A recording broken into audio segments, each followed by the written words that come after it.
Welcome to the Psychology and Physical Training channel, Introduction to Personality Development. Ever pondered why you are the way you are? Why you react differently from your peers in the same situation? Welcome to the world of personality development.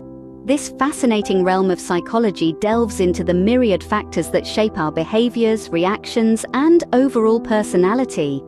It's not just about what you're like, but why you're like that, and how you've become the person you are today. Personality development is crucial, as it's the driving force behind our actions and reactions. It's the unseen hand guiding our decisions, shaping our relationships, and influencing our successes and failures. But what's even more interesting is how complex and diverse this development can be.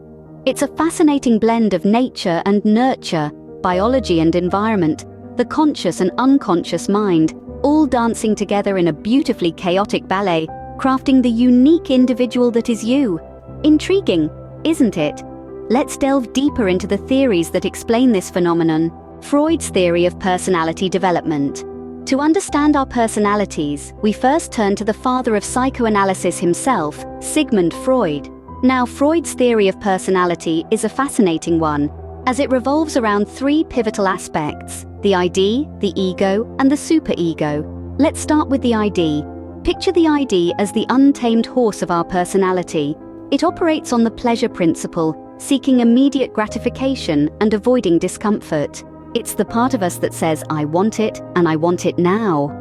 The ID doesn't care about reality or the consequences of its actions. It just wants to satisfy its needs and desires. Then we have the ego, the rider trying to control the horse. The ego operates on the reality principle. It understands that we can't always get what we want when we want it. The ego seeks to satisfy the ID's desires in a socially acceptable way, taking into consideration the real-world consequences of actions.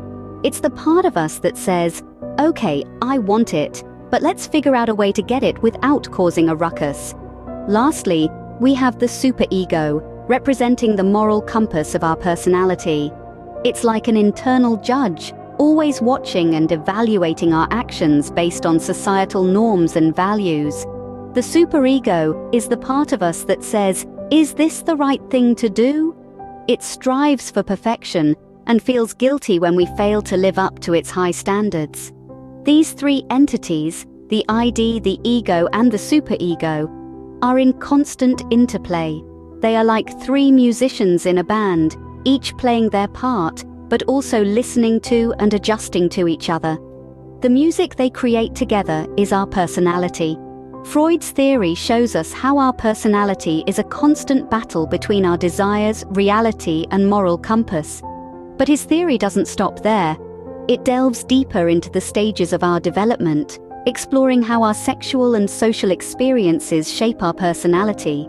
But that's a topic for our next scene. Freud's infantile sexuality and psycho-sexual development. Freud also proposed a provocative concept: the stages of psychosexual development. This theory suggests that our personalities are shaped by how we navigate through 5 distinct stages of sexual growth during our early years. Let's dive in. First, we encounter the oral stage, from birth to around 1 year. This phase is all about the mouth. As infants, we explore the world through our mouths, and Freud thought this experience shaped our later personality. Problems during this stage could lead to an oral fixation in adulthood, manifesting as overeating, smoking, or excessive talking. Next up is the anal stage, spanning from 1 to 3 years. Here, the focus shifts from the mouth to the anus, as toilet training becomes a pivotal event. Freud believed that how we handle this stage can lead to an anal retentive or anal expulsive personality. For instance, overly strict toilet training may make an individual obsessively neat and orderly in adulthood. The third stage is the phallic stage, from 3 to 6 years. This is where the Oedipus and Electra complexes come into play. Freud contended that children become attracted to their opposite sex parent and view the same-sex parent as a rival. Resolving this conflict, he suggested, is crucial to developing a healthy sexual identity. Then we reach the latent stage, from 6 years to puberty. Freud thought sexual impulses were repressed during this time, allowing children to focus on developing friendships and other skills. Finally, we have the genital stage, starting at puberty and lasting into adulthood. Here, sexual desires re-emerge, and individuals start to form mature, romantic relationships. Freud's theory, controversial as it might be, gives us an insight into how our early experiences shape our personalities. But there's another theory that complements Freud's ideas.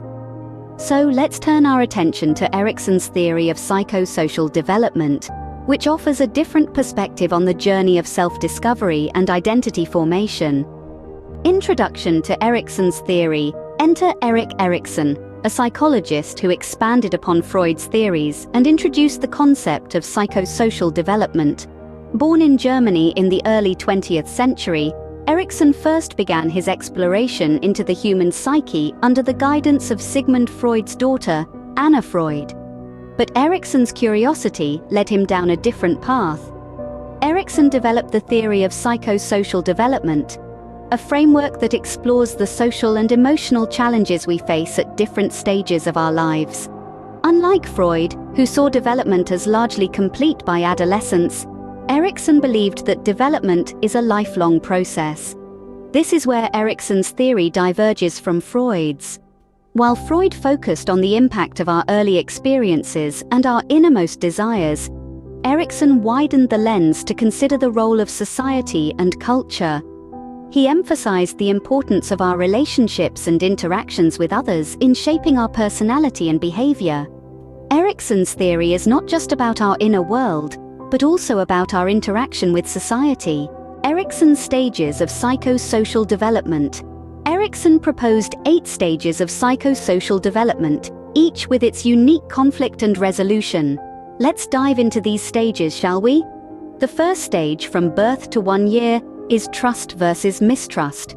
As infants, we are entirely dependent on others. When our needs are consistently met, we develop a sense of trust. However, if these needs are not met, we may develop mistrust, leading to anxiety and fear. From ages 1 to 3, we enter the autonomy versus shame and doubt stage. Here, children start to assert their independence. If encouraged and supported, they feel secure in their ability to survive in the world. If not, they may doubt their abilities and feel shameful. Next, from 3 to 6 years, is the initiative versus guilt stage. Children start to assert power and control over their environment through directing play and social interaction. If they are successful, they develop a sense of initiative. But if they are made to feel that their behavior is naughty or bad, they may develop a sense of guilt. The industry versus inferiority stage comes next, from 6 to 11 years. Children begin to compare themselves with their peers. If they are encouraged, they will feel industrious and confident in their abilities. If they receive negative feedback, they may develop a sense of inferiority. In adolescence, from 12 to 18 years, we face identity versus role confusion. Adolescents search for a sense of self and personal identity. Success leads to an ability to stay true to oneself, while failure leads to role confusion and a weak sense of self. The intimacy versus isolation stage, from 19 to 40 years, focuses on relationships. Young adults seek companionship and love. If they're successful, they can form long-lasting, meaningful relationships. If not, they may feel isolated and alone. From 40 to 65 years, we grapple with generativity versus stagnation. Adults need to create or nurture things that will outlast them. Success leads to feelings of usefulness and accomplishment, while failure results in shallow involvement in the world. Finally, in old age, from 65 years and beyond, we face integrity versus despair.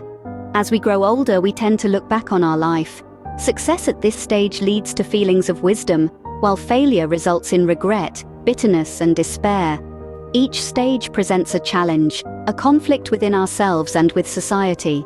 Successfully resolving these conflicts leads to the growth of our personality, helping us become well-rounded individuals.